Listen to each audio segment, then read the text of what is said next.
So my cousin, she's a bit estranged from me.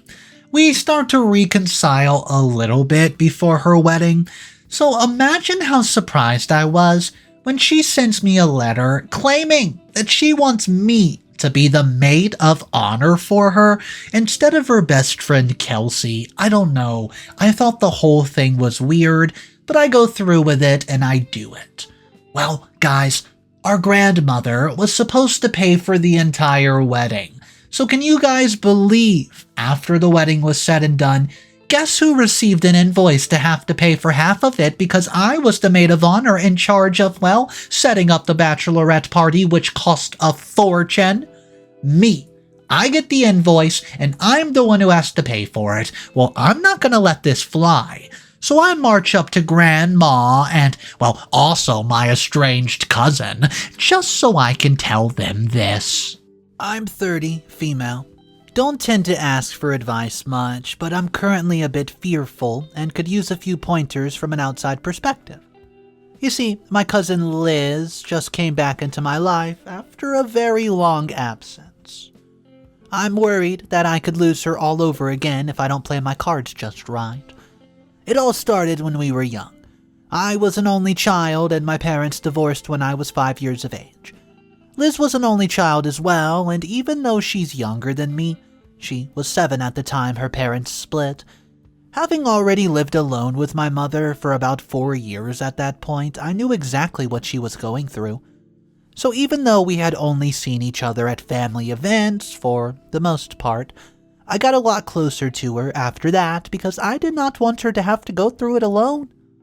Even when we were little, we were usually able to spend a lot of our time playing without too much adult supervision. Liz's mom is my Aunt Sophie, and my mother's side. Sophie struggled a lot with drinking over the years and battled with PPD after Liz was born, only making things worse. That meant my Uncle Jack usually had to pick up a lot of Sophie's slack around the house, despite being the family's sole earner, and he was understandably bitter about it. During the divorce, he did not hesitate to use that against Sophie. He was about to get full custody without visitation, and Sophie wound up estranged from the family. Most of the family took Uncle Jack's side, and they still help support him financially for Liz's sake. Nobody really knows where Sophie is now. My mother hated Jack for pushing her sister away from the family, so she also refused to get out of the car when she dropped me off at Liz's house. She did not want to risk seeing my uncle. Even when Liz came over to our house, my mom just mostly ignored her. That gave me and Liz a lot of alone time, so we wound up becoming super close. That started to change, though, around middle school. Since I was a little older than Liz, my social life started taking off well before hers did. I wasn't trying to ignore her. She was still my cousin, and in a lot of ways, well, my best friend. But I also did not want to give up dates or popularity in middle school or high school just to hang out with someone who my friends found childish or awkward. Looking back, I wonder if I could have handled it differently. Even so, I don't think I'm wrong for trying to live my own life. It seemed like such stupid, petty thing at the time, but my decision to go out on a few dates instead of hanging out with my little cousin wound up tearing the entire family apart. I guess Liz said something to Uncle Jack one day about me going to a school dance, and on a night she wanted to have a sleepover. He mentioned it to my grandmother, and she roasted my mom for not giving Liz the emotional support that a growing child craves. My mother went off about it. She screamed at my grandmother that I was giving Liz more support than the rest of the family gave Sophie when she needed it. I don't really know the full details of the conversation since I could only hear my mom's end on the phone call. But I know that we never really saw anyone from the family after that, except for one time, Uncle Jack. He came by to drop off some old clothes and toys that I'd given Liz. I don't fully know if it was my mom's decision to withdraw from the family or if my grandmother and everybody else just simply cut her off. But we stopped going to family events altogether after that, and I never even heard my mom talking to my aunt or grandmother on the phone from that point forward. Okay, so now that you know that part of the story, let's go ahead and flash forward. 15 years! And suddenly, I get this unexpected call, from a blocked number. I usually don't answer these sort of things, but I just sort of answered without thinking, and guys, it was Liz. See, she invited me, somewhere very special, out to lunch. And we set a meeting for a couple of days later, and I was super nervous going in. She was polite enough on the phone, but there were moments where I could have sworn she sounded a bit sharp and cold. As it turned out, I was worried about nothing. As soon as I got to the restaurant, Liz ran up and hugged me. After we sat down, she started off by apologizing for everything that happened and just filling in a few blanks.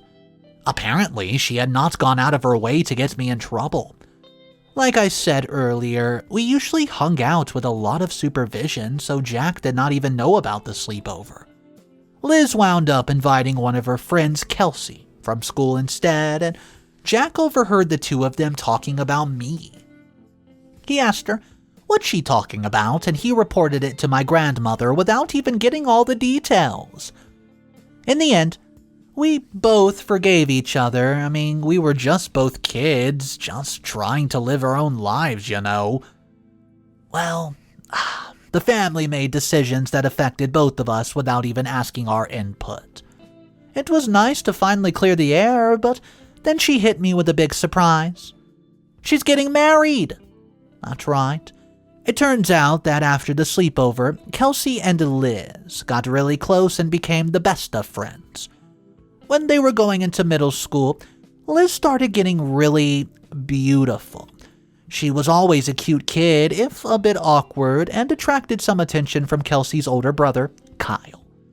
I'm a little unclear on when exactly things started happening between them, but I guess they started formally dating about 5 years or so ago. And now they're trying to tie the knot. But that's not the only surprise you should know.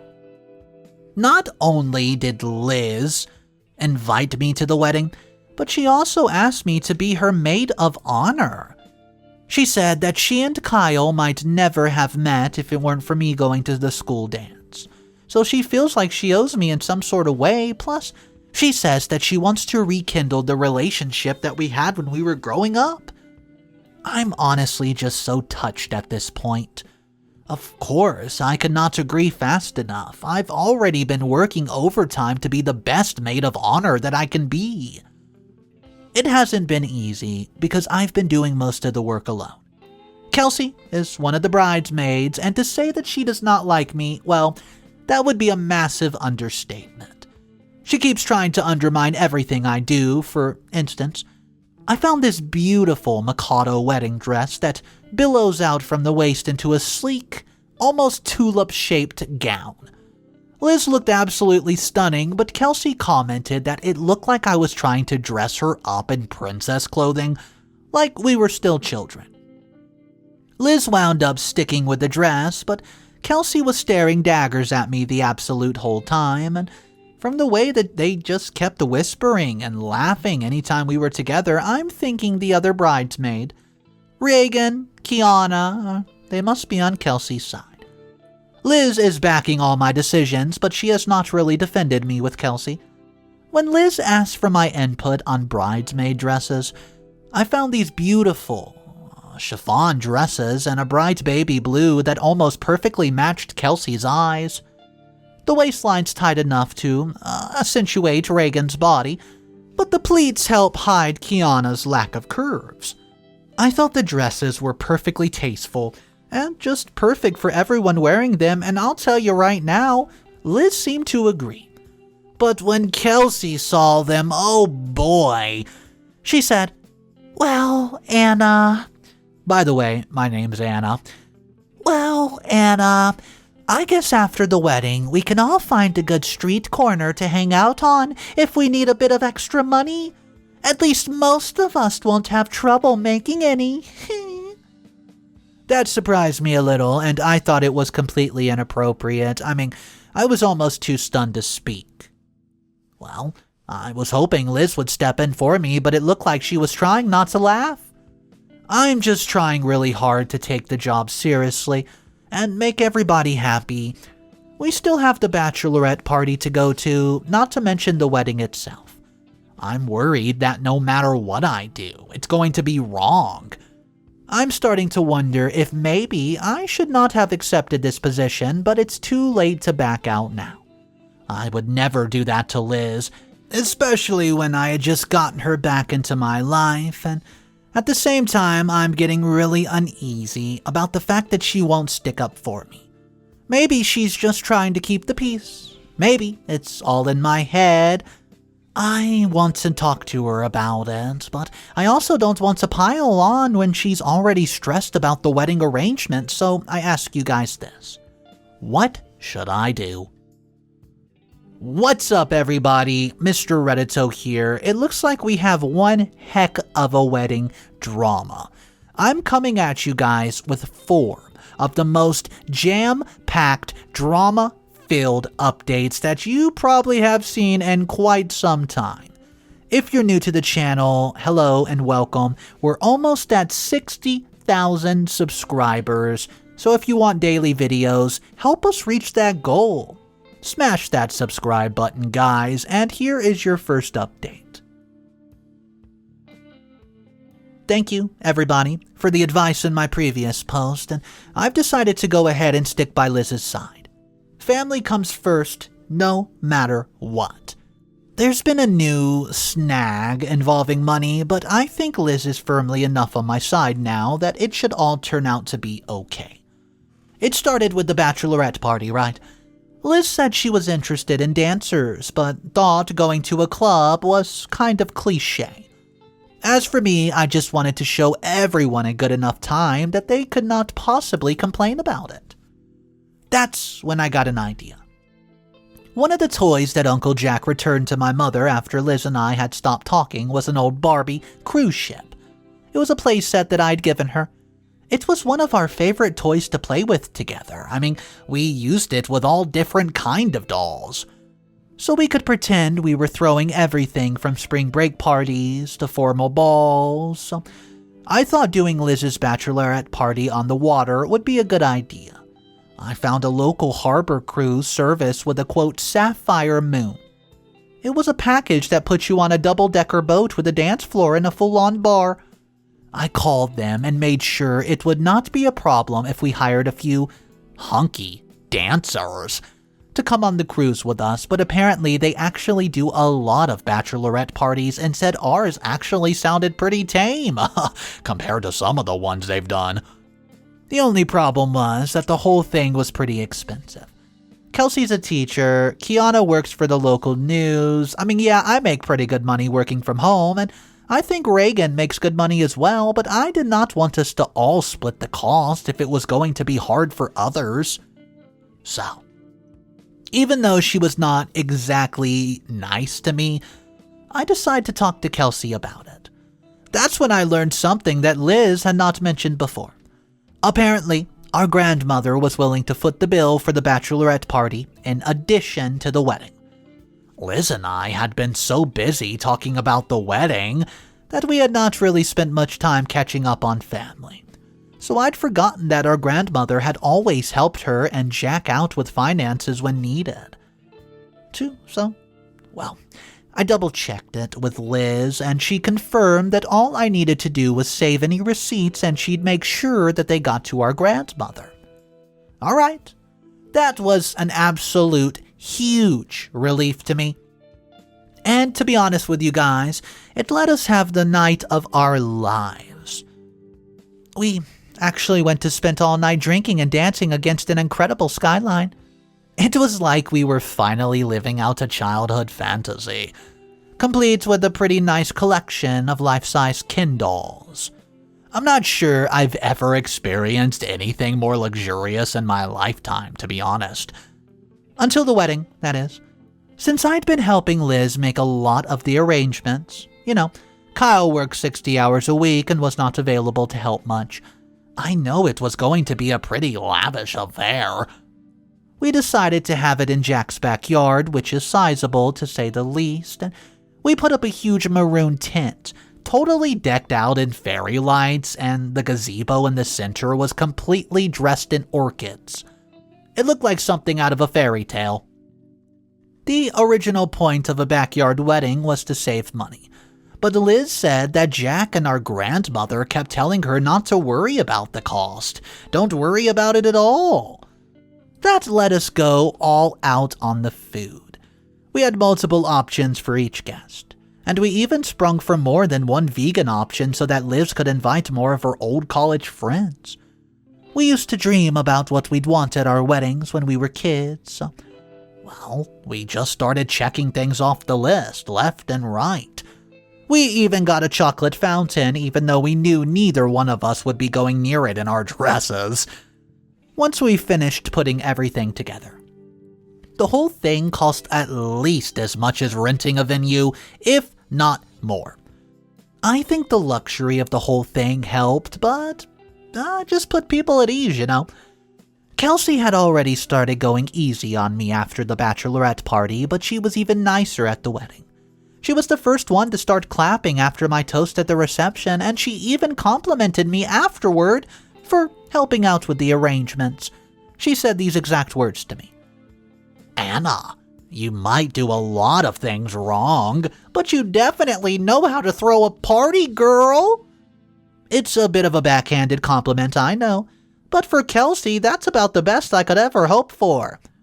And she gave me a wink when she said it, which I found rather endearing. There's one, though, new problem that came up. You see, as it turns out, I might have actually thrown too good of a party. During the reception, Liz said that our grandmother was absolutely furious with me at the cost of the bachelorette party, and for encouraging so many expensive wedding plans. Well, I was a bit confused, to say the least. I'd been told that it would be all okay and that money would be absolutely no objection. I knew that's just an expression. But, to be honest with you guys, everyone has their limits, I guess. I figured someone would have mentioned something if the cost was getting out of hand, though. I've spoken to Jack and my grandmother and the rehearsal of the wedding, and neither of them brought it up. But Liz told me they were trying to keep up appearances, which I guess does make a bit of sense. Luckily, Liz seems to have my back on this one. She told me to just avoid our grandmother because it would only cause more problems, and that she'd discuss the issue with her on my behalf. She and Kyle are putting off their honeymoon so that Kyle can finish some things up work. So, we have a few weeks to sort it out, and my mom's telling me to be careful. But I'm not surprised. She has not really trusted most of the family since our fallout. I get where my mom's coming from, though, but if no one else can, I know I can at least trust Liz. I'll update you guys again when I hear back from her and let you all know how things went. Update number 2. I feel so shocked and confused right now. It's like there's a weight on my chest that's making it so hard for me to breathe. A few days after the wedding, I tried to call Liz to see if she talked to our grandmother yet. She never answered. I just assumed she was relaxing a bit and getting ready for the honeymoon. I trusted her to talk to our grandmother when she had the time, and I did not want her to feel rushed about it when she's already busy settling into a married life. Then the next day, I got a letter from her in the mail. Along with the letter, she had included an itemized bill. Not only was she invoicing me for nearly half of the wedding expenses, but she had also billed me for the full cost of the bachelorette party. That was not all. When we had talked about, it wasn't going to be like that, so I read the letter she had included, hoping it would offer me some kind of explanation. She said that she talked to our grandmother, and they both agreed that I should be willing to pay in return for being appointed maid of honor when everyone knew that the role should have gone to Kelsey. Well, since I had stolen Kelsey's right to the spotlight at her own brother's wedding, they felt that it was only fair that I took on the full cost of the bachelorette party, as well as the bridesmaid dresses since I had picked them out myself, you know. My portion of the wedding expenses was the quote, cost of honor, for being given such a prominent role in the ceremony. I have no idea what to say or feel right now. I understand feeling Kelsey should have been the maid of honor, but that was never my decision to make. I really thought that Liz had my back, and I feel totally betrayed right now. I spent so much time helping Liz with the wedding, and I was right by her side the entire day to be there for her whenever she got stressed. At the same time, I'm worried that confronting her about it will hurt the family when I've only just gotten them back. I could afford the invoice if I took out a small payday loan, but I also know that I'd get screwed on the interest rate. And I'm afraid to ask my mom for help because I feel like she'll blow up and make things worse. I don't know if I should eat the cost at my own expense or talk to Liz about it and risk losing my cousin again. What should I do? Update number 3. This whole wedding situation's starting to get really strange. I almost don't even know where to begin. As much as I want to keep the peace, I decided to take people's advice this time and confront Liz about the invoice. Since her letters said the idea had come from my grandmother, I trusted she'd be understanding and try to speak on my behalf, but I was wrong. Liz completely stood by her decision to charge me for the wedding and the bachelorette party. She said that a lot of the ideas had been mine, and if I cared so much about living out the wedding we dreamt about as kids, then I should care enough to help pay for it too. She said that it was only fair since I got to benefit from the luxury of the wedding arrangements as much as she did. She also pointed out that my mother and I would not have been given a chance to reconnect with the family if she had not invited me to the wedding. I know that she's right about that, but it still does not feel like something I should be invoiced for. I've always wished that I could have my family back, but I also think of family as something you can't put a price on, yet now they're doing just that. Then the weird part happened. I was trying to clear my mind and figure out what to do, so I decided to distract myself with a few routine chores. That always helps me blank out for a bit and come back fresh, so I decided to kill some time by clearing out my spam folder. That's when I found an email from somebody named Quentin. Apparently, he's Aunt Sophie's new husband, and he is asking for my mother's number so that he could get in touch with her. My first instinct was that something horrible had happened to my aunt, but that was way off. As it turns out, Sophie's been trying to get involved with the family again for weeks, but she did not have anyone resend their contact info, so she had to go through social media. None of my aunts really use it, and Jack ignored her messages. The only person she got a hold of was Liz. She'd seen on social media that Liz was getting married and she was hoping to come. Liz told her no, and Sophie's been struggling with depression again ever since. Well, Quentin said she has not started drinking over it, but he's worried that she, might start again, since Liz apparently mentioned during their conversation that we were talking again. He's hoping I'll help put him in contact with my mother so that she can help.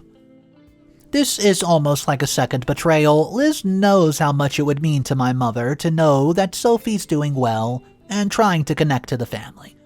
Yet she's just never even mentioned any of this to me. Considering everything that's happening with the wedding invoice, this new information is making me wonder what else Liz might be hiding. I emailed Quentin back and gave him my mom's number. As for the invoice, I think I'm done letting Liz do all the talking for me. I'm going straight to my grandmother and discussing this with her myself. I'm going to update you guys later just to know how it goes. Update number 4. This is the final update. Guys, I am so thrilled about how it happened, but it looks like everything's finally resolved. Not only will I not be paying the invoice, but it looks like I'll still get to have my family back after all. Well, some of them at least. I was right to think Liz was keeping things from me, and I was not the only one she was trying to fool either. When I went and spoke to my grandmother, I learned that most of what Liz told me leading up to the wedding was absolutely true. My grandmother, well, had indeed said that cost would be no issue. And she meant it. Everything has already been paid for, from the wedding to the bachelorette party. She never once complained about the cost. So, she was as shocked as I was to hear about the invoice. She was also surprised to hear about Aunt Sophie. It seems that Liz had not told anyone about their conversation. Why'd she do that to her own mother is beyond me. My grandmother and I simply wanted some answers. My grandma called a huge family meeting. She invited me, my mom, and my two aunts, and they both brought their husbands and my other cousin as well. Naturally, the guests of honor were Liz and Kyle. Aunt Sophie and Quentin were invited too. Since Sophie and my mom started talking again after I sent Quentin her number, but they live out of town and Quentin could not take time off work on such a short notice, so Sophie made the drive down alone. Somewhat fittingly, we decided to have the meeting in Uncle Jack's backyard. My grandmother had some reservations about putting him and Sophie in the same place after so long, but Jack agreed once he learned that this was the fact that she's sober now, and she agreed to be strong and civil about it. Actually, it was kind of nice seeing them meet up for so long. They were both incredibly mature about it, and Aunt Sophie even said that she had no hard feelings about the custody case because of where her life was when it happened. Hearing that seemed to make my mother feel a bit less uneasy around Jack as well. Things really did not feel too tense until Liz and Kyle showed up. My grandmother has always been a really strong woman. She was raised with money and she tends to not show much emotion. We had some family issues here and there, and when I was little, so I've been to family meetings like this before. She just always takes complete charge of them and nobody interrupts her while she's speaking. That's why it shocked me a bit when she asked me to start it off. She wanted me to walk everyone through everything that happened from the first call I got from Liz up into the invoice. I tried to go through pretty much everything that I've discussed in my previous updates, although I'm sure I left something out here and there. Liz did not make eye contact with me the entire time. She just stood there, staring at the ground, and yes, I did notice a couple things though. Liz has this nervous tick, where she wraps her thumb around her first finger and her wrist and fidgets slightly. She was not really doing it a lot, but I saw her do it every now and then, and I mentioned the cost of something like the boats or the chocolate fountain and whatnot. The other thing I noticed was Kyle. He seemed huffy from the moment he walked in, but his eyes got wide every time I mentioned Kelsey's name. I could not quite make out his expression, but it seemed like it was somewhere in between rage and fear. When I finished the whole story, all eyes were on Liz. I mean, she was dead quiet. Like she was trying to think of what to say. Surprisingly, it was Uncle Chuck, which is my Aunt Connie's husband, who spoke up first. "Oh, well, what about the money we gave you?" My Aunt Nadine and her husband Rick started nodding at that, and my grandmother picked up on it and started asking a lot of questions. It turns out that the real reason we had multiple vegan options was because Nadine's a vegetarian and Liz had told her that our grandmother was not paying enough to cover the full cost of the food. She told Chuck and Connie that they need to help pay for the decorations. Our grandmother confirmed that she had given Liz and Kyle money for all the above. There was almost immediate outrage right there at the table, as Aunt Sophie was not saying anything, but she looked like she was close to tears. There was a lot of tension. Grandmother had to settle everyone down before she could get things quiet enough to ask Liz, why did she lie?